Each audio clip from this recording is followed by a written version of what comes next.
I mean, obviously, it's fascinating. I think everybody here will agree with me that I had no idea that Barbie would have so many journeys of investigation and thought and analysis. What were your preconceptions going into this project, and how have they changed over the making of the film? I was not a Barbie girl. I had one, but she was part of a larger ecosystem of many toys. And so my preconception was the question, why do people have such incredibly strong feelings about this piece of plastic? Why is it that you can almost talk to anybody and they'll either tell you their Barbie story or tell you how much they hate her, and or how much they've influenced her or how they've shaped their careers. So my big question was why. And when I went in, it took a long time to convince Mattel to allow me to tell the story because they never let anybody inside those doors that you guys got to go inside. I mean, honestly, like going inside the Barbie vault, there are many people who work at Barbie who've never been inside of there. And as I was kind of investigating and observing, what I saw was a lot of women running a huge corporation and making some very serious decisions about what it means to be a woman in today's society. And I thought that was just an extraordinary thing to be able to observe, and knew that if I did it well, I would get to share it with all of you, and it would say something about where we are as society today. And obviously, toy manufacturers, everybody invested in Mattel, shareholders, I mean, they're all very sensitive to how Barbie is perceived. Why do you think it would be of interest to the wider world? I mean, the documentary has to land, doesn't it? So why did you think it would matter? You know, even before the Me Too movement, I think all of us here as women, or even as men, knew that things were very complicated for us as women. I knew that for me, growing up as a daughter of a feminist, and as a feminist myself, I had complicated feelings about why I also like pretty dresses. Was that okay? I also had complicated relationships with the men who I was working with, some Me Too moments myself. And so I felt that there still needed to be more investigation about who we are as women and where we are in the world. But I didn't want it to be a dry rendition of the past 50 years or 60 years of feminism. What better way than to look at an icon that we all know, that we all love, and that we all played with. I would add, too, that I think the story that Andrea ultimately told, and then the results coming out of it. So, we end here in January or March of 2016. Since then, we have seen fantastic success with the line. And that's the question that we often get. But Barbie's up double digits. I think it's an important story for people that run businesses, that diversity and inclusion isn't just the right thing to do for humanity, but it also equals good business. Because I think you can go hand in hand with both purpose as well as profit. And I think corporations have a role to play in changing our world. It's also very profitable. It's nice when the commercial success marries doing something right. Increasingly, we are seeing this to be the case. What do you put that down to? Social media, an awareness. What have you seen? How have people responded to the changes of those dolls? What have they said to you? It's been overwhelmingly positive. For the last 2 years, our #1 fashionista doll has been a curvy doll. Last year, it was a curvy redhead with a girl power T-shirt on, which is pretty awesome. And we've since released those bodies across the line. So it started out just in Fashionistas, which is the foundation of the brand. It's moved into our careers and fantasy segments. We've since changed Ken's body as well. There's 2 bodies for Ken. We have a lot more in store in 2019. What have you done to Ken? I think we have to ask. I think you can sort of figure it out. There's a larger body and a little bit of a smaller body in relationship to the original. We don't get rid of the bodies. We just add to and expand the possibilities of that the design team has to use. So, yeah. Okay. Andrea, tell us about gaining access, trust. I mean, you came to Mattel at a very sensitive, vulnerable time. How did you break down those barriers and make it clear what you wanted to do? I think it was a very lucky moment for me, and sometimes that just happens, and I hope that it appears on screen because I wanted to take you guys on the same journey that I went on. But I was curious. I wanted to tell the story. I went and knocked on the door, and they were at a very, very dark moment. So dark that when they saw this movie 2 or 3 years after I had started it, they were like, "We never said that. We never said that we were in a bad place." I was like, "It's on camera. It's you can see it." So they were in this place where I think they really felt they needed to let outside light in. That they were there was a disconnect between what they felt they were saying and how the rest of the world was perceiving them. So they thought that if maybe there were some outside, and I'm guessing because they never told me this is why we let you in.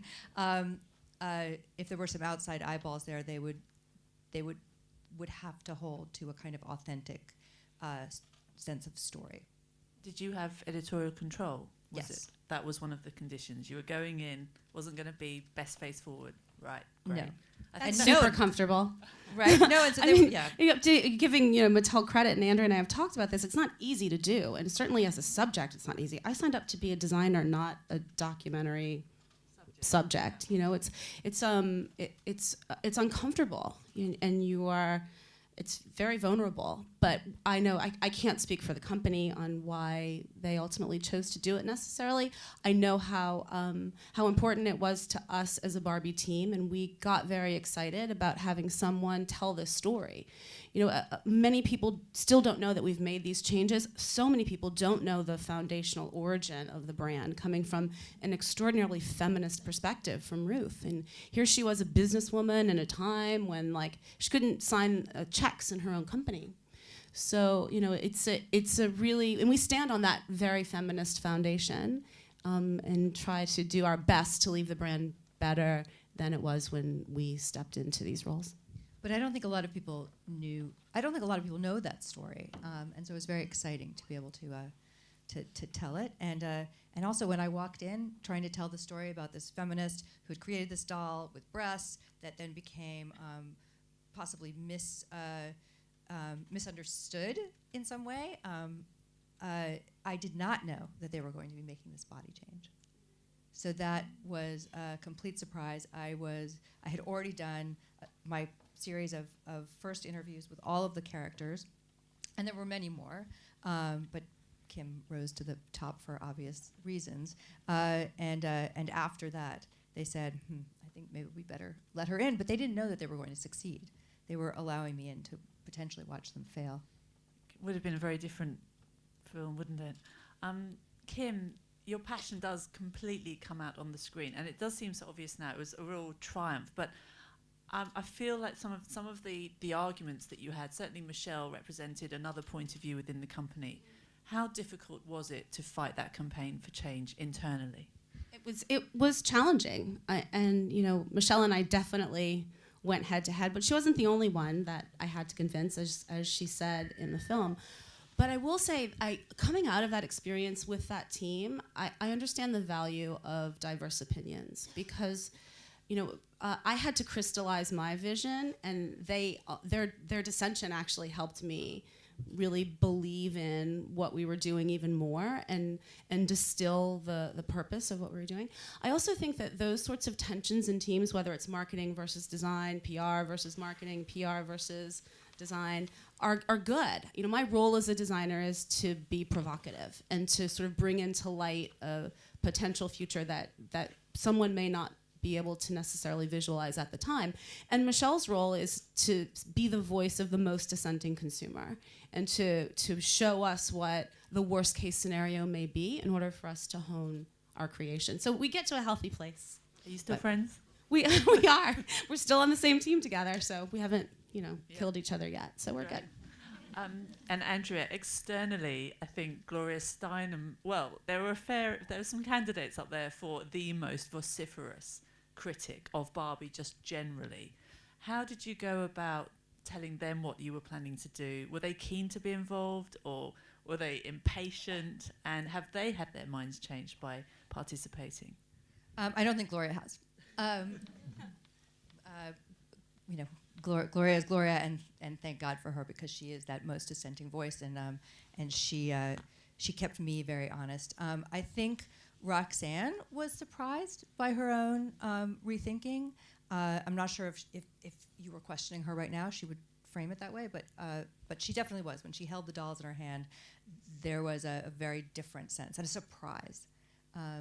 But I felt, in that same way that I had to have some really strong, well-known voices talking about some of the big issues that people see in this doll. Where does Barbie sit now? So she's been reconstructed in the 21st century image. What's next? How does you said that the real problem is staying.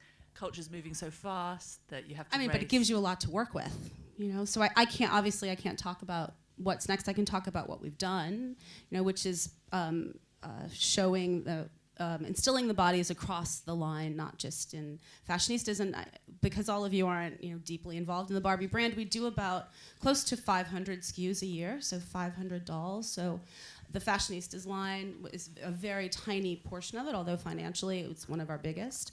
But we've since spread it across the line.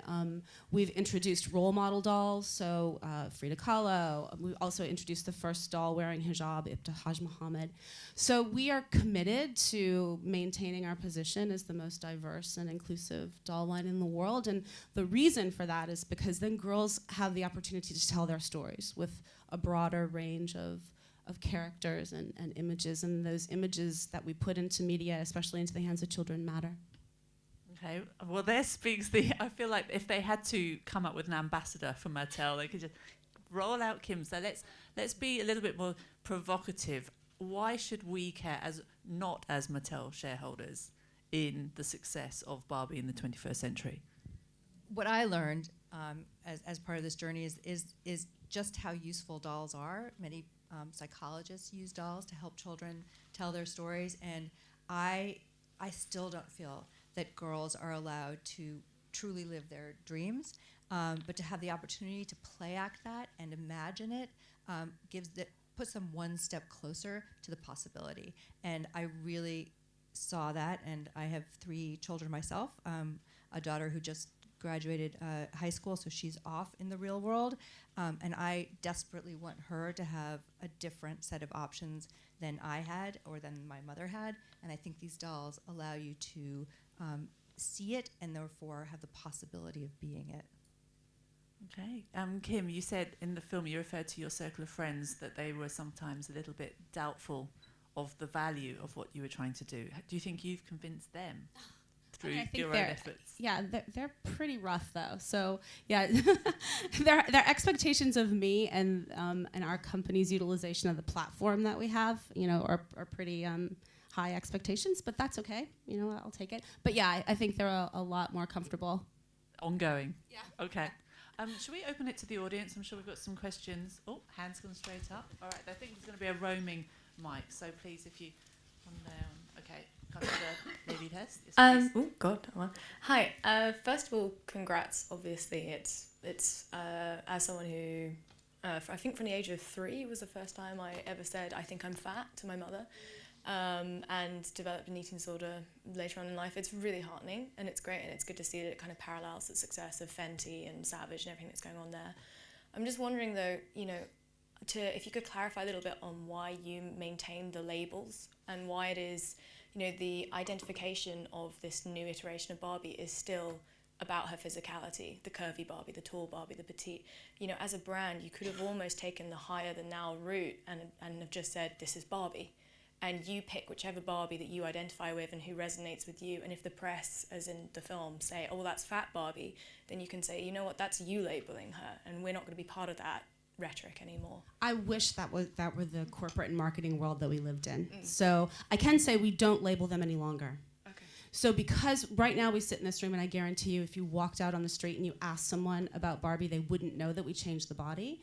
And in order to allow consumers to ask for something as specific as curvy, you saw a very tiny moment of us debating the names. We went into focus group testing. Then we had to talk about, what in which countries and which words do you use. It was very contentious. It was another one of those moments between, different people in the room with different opinions. I frankly would have preferred not to name them at all myself, but I understand the commercial reason that that the decision was made to do so. But we've since dropped it. Oh, cool. There we go. Result. This lady here with the blue t-shirt. Yep.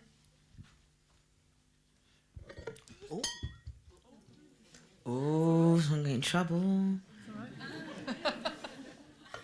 You're all right. Okay. Hey, ladies, how you doing?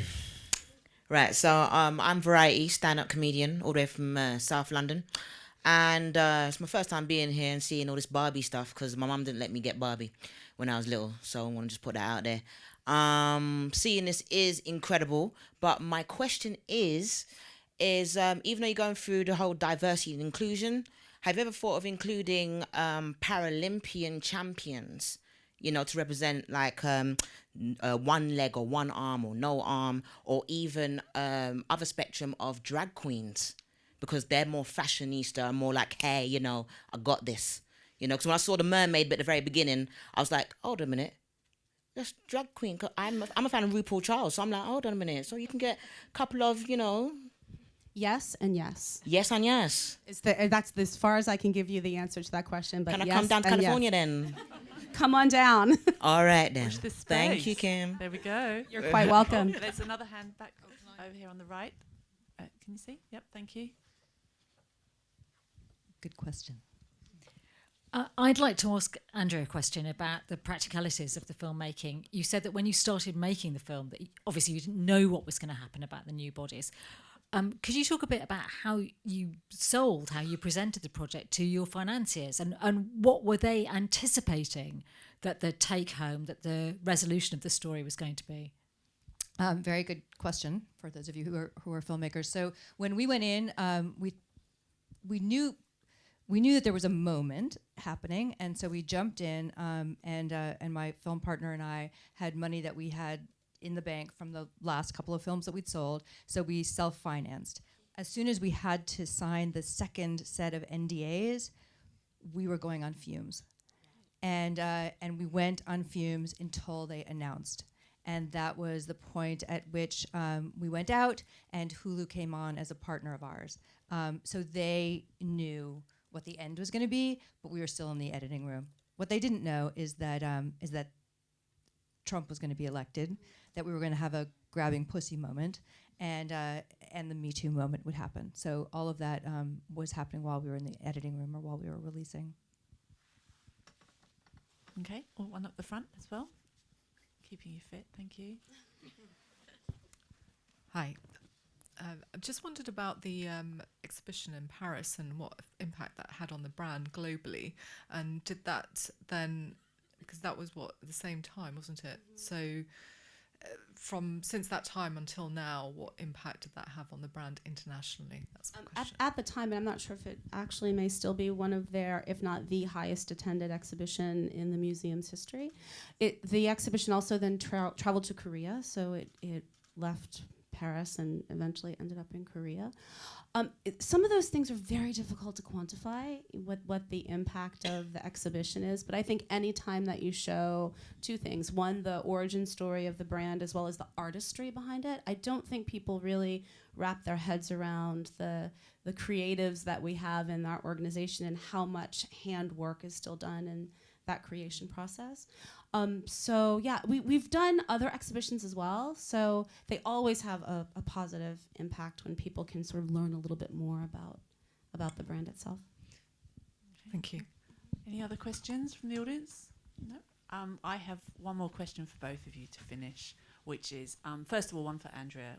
Sorry, no, for Kim. What will success look like? How will you know you've succeeded in re-cementing Barbie at the centre of young girls' hearts and, more importantly, their mothers?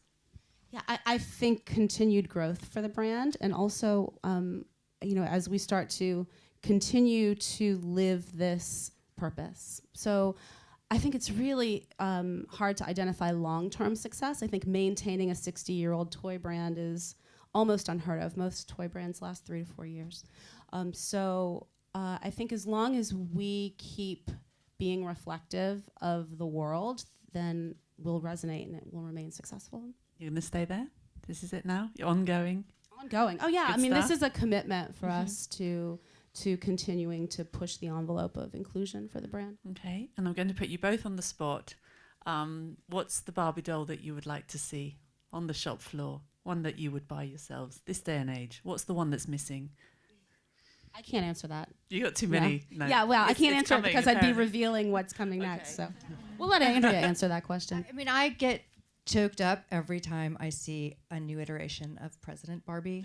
There we go. Yes, very topical. And please join me in thanking the pair of them tonight.